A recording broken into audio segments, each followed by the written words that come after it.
So members of Maine Chiefs, Maine Sheriffs, Department of Public Safety, Maine State Police, the wardens, we all kind of put a team together to develop this program. And it took probably close to 5 years to develop the program from infancy of start to finish. You know, once it was put together, we then started working with Dirigo Safety, with a training company in the state. We work in partnership, hand in hand. So I kind of oversee the administration of the program. Sean oversees the nuts and bolts of the program and how the departments achieve accreditation. So we think it's a great program. It took us a great deal of time to put this together. It's not something that's easily attained.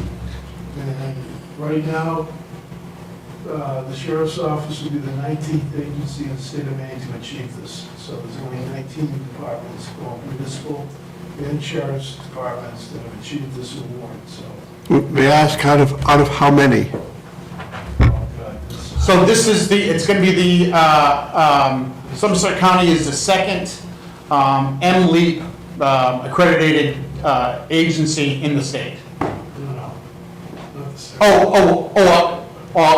I'm sorry.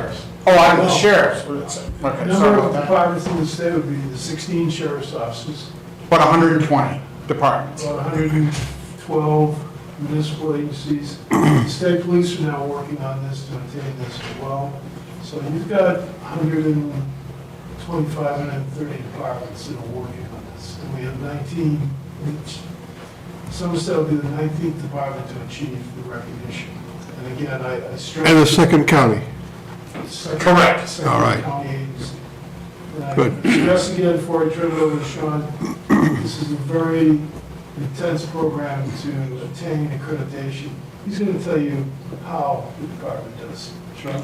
So what accreditation is, it's the best standards that are not only nationally, but statewide. Because Maine has its own unique types of law enforcement issues and policies and procedures. So there's about 167 standards. So the Sheriff's Office had to meet every single standard that related to their agency. Part of the accreditation process is having updated policies and procedures to ensure that the staff is doing what they're supposed to doing and best case process. The other thing that's very important, what's really important about having updated and reviewed policies, it's also a risk management tool, because we all know if you've been involved in a civil suit, it's always lack of supervision, lack of training, lack of policies and procedures. So over the last 4 years, the Sheriff's Office has really worked diligently to develop specific policies for their agencies. Along with that, it's every member of the law enforcement division, because this is solely a law enforcement accreditation, had to review and sign and accept those policies. And that's a lot of work, because there's a lot of work going into that. In addition to that, they have to prove, there's certain other proofs that they go through certain types of training. They have to go through bias-based policing, de-escalation training, firearms training, leadership training, performance management training. These are all requirements that the Sheriff's Office, depending on your role and your responsibility within the agency, is required to have. The other thing is they have to provide proofs. So what proofs are is they have to show the committee and the assessors that come in to ensure that they are following the policies. So we look at, making sure that all the staff has reviewed and signed for the policies, and the system that the Sheriff's Office currently uses, Power DMS, very easy to track. In addition to that, we actually come in and review the proofs and say, okay, they have maintained their mandatory trainings, they've sent people to leadership, so it's just not going on their word. We actually come in as in a group, basically pull the blankets away from the Sheriff's Office, and then fully take a look at to ensure that they've made the accreditation and they're following the standards. Now, these standards are not very hard, not very easy. They're very difficult, they're time consuming, and it takes a lot of effort. And I will say, working with the Somerset Sheriff's Office and the sheriff's team, we're very diligent, mission-oriented, and really wanted to become accredited, even though they knew there was a lot of work. So I really championed this agency on reaching the accreditation, because like Chief Tolan said, there's roughly 120, 125 law enforcement agencies. They're 19th out of all those agencies that have taken on the responsibility because they believe in their agency, but they also, through accreditation, is they want the community, they want all the residents of Somerset County to know that they have a professional, well-run, well-trained agency, and now they can prove it through this accreditation. So this is a momentous project, and they have fully completed it.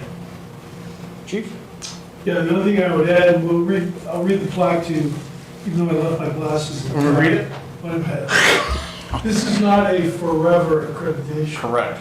As it says on the plaque, and you'll hear this, in 3 years, they go through this All over again. to make sure that they're still abiding by the standards and doing the job that they should. We send in a team of assessors, and these assessors are, as Sean mentioned, these are law enforcement professionals who are trained to be assessors. They come in, they know what to look for, and again, Sheriff Lancaster and his agency do a great job. So, We'd like to formally present this award to them. I don't know if you want to do it right here. Right here, yeah, you're right there, this is great.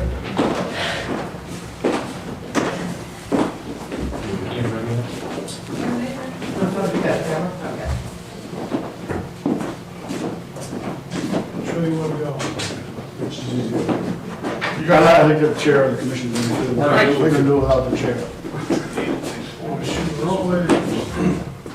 Yeah, I mean, normal position. All right, Sheriff and I side by side. So what this plaque says, the Maine Law Enforcement Accreditation Program is serving as a model of excellence in law enforcement and successfully meeting the professional standards established by the Maine Chiefs Police Association and the Maine Law Enforcement Accreditation Program.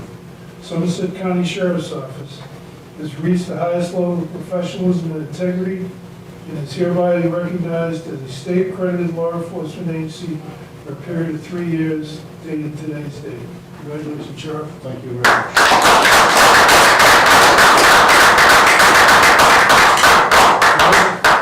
That's not joking. Okay, your turn for speech. You want to hold up the flag? Yeah, let's. Yeah, Kristen. Kristen did all the work. That's the way it usually works. Scoot's just a little tighter or something. Good.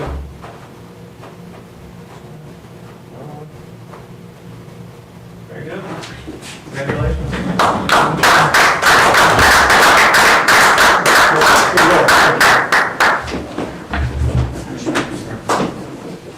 I want to say is that I'm very proud that we achieved this, and I have to be, under full disclosure, we could not have, I put forth what I wanted to accomplish with Chief Mitchell, Kristen Washburn, they did the heavy lift of going through all the policies, and procedures, and the proofs, and I could not have accomplished what we wanted to accomplish without Kristen Washburn and Chief Mitchell's help. So for that, I'm for eternity Thank you very grateful. much. But I have to tell you, I think this is a good thing for the people of Somerset County, and that we are a professional organization, and we're here to serve them. A very good thing for the people.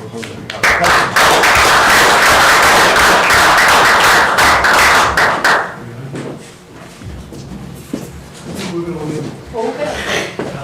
All right, so I can have my seat back. I said, these council meetings and stuff. Just want to get a thing about the review. Nice to meet you. So, I think,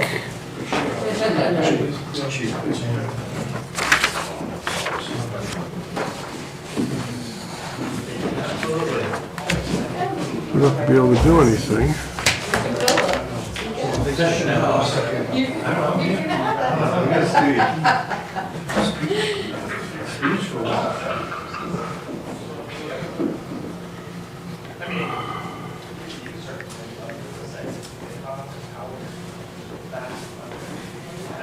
Joel is ill.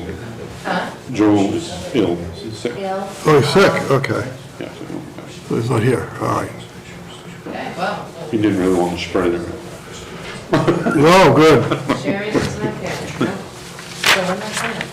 You getting one more? No, I'm sick. So it's just two, they can't vote on it. No, we can't vote on anything, there's no quorum, so there's no We're dead. business to be accomplished. But you're welcome to speak out.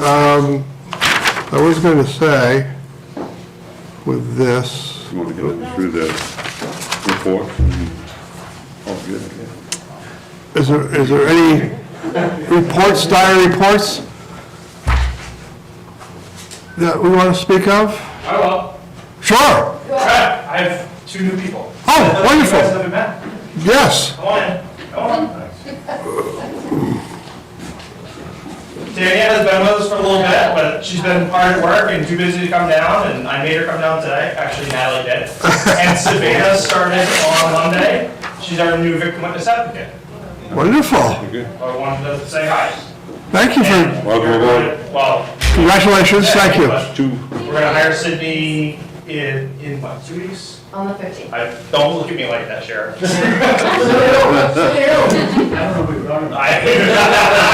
He made me do it. I did.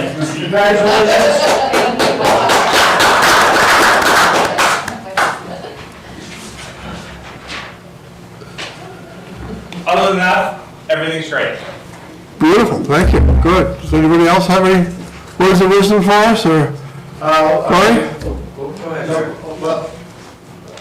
We patrol handled 415 calls for service last week, and so we're quite busy on patrol. We got our first unmarked car to replace our aging fleet, so Oh, good, hopefully that process will continue.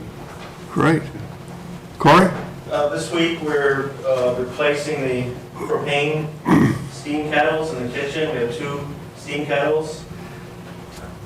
Ever since they were ignited in 2008, the boiler hasn't shut off. It's a high-pressure steam boiler, so we're paying to burn propane 24 hours a day, 7 days a week. So we're replacing them with 2 electric kettles, only consuming power when they're in use.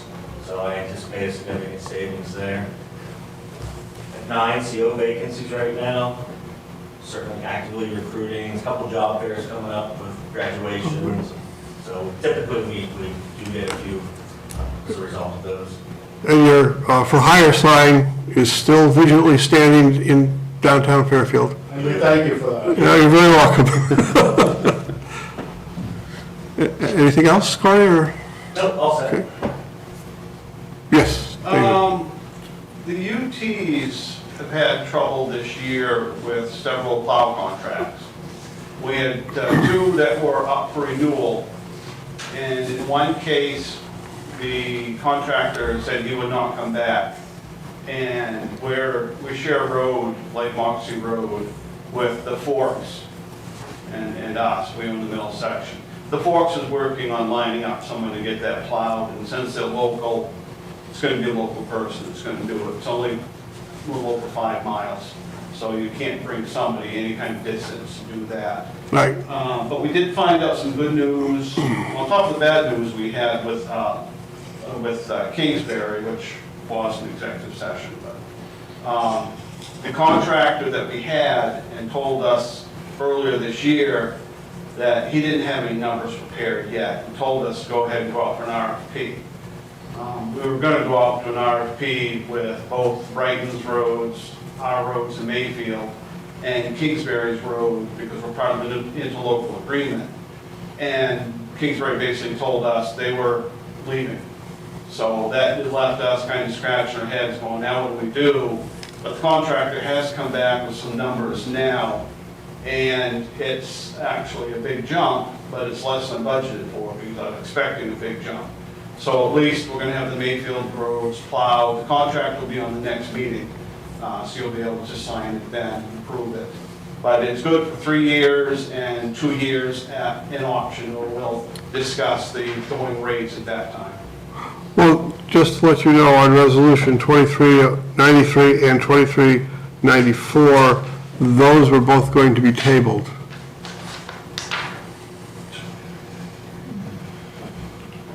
Okay. So there'll be no action today, obviously, there's not a quorum, but Yeah, those aren't what I was referring to. I know, but they are pertinent to, Yes. so I just wanted to give you a heads up on that. Okay. And also in regards to Resolution 2392, we were granted a $76,720. Well, we haven't got it yet. We had to go through some hoops. I really want to thank Patrick and Christian for picking up the slack when I laid it on their laps to help out with the application, and they came right to it and got it done and submitted it for us. And so thank you very much for stepping right in and doing that, carrying the ball. Really appreciate it. So, I think it's 91. Yeah, 91. Okay. and so that's basically everything that I wanted to touch upon that we have at this point here. And so, Corey, no approval for you. I'm happy for some soup now all of a sudden. Yeah, right. So we will take this up next time. And I apologize that we can't get this business done that we have to do. But other than that, we do have a couple of executive sessions that we will hold anyway, but again, there'll be no action taken from those since there's no quorum. But our information will be taken care of. So, David, you want to stick around? We'll just close the doors and we'll excuse everybody else. Pavel, thank you for my card. Yeah.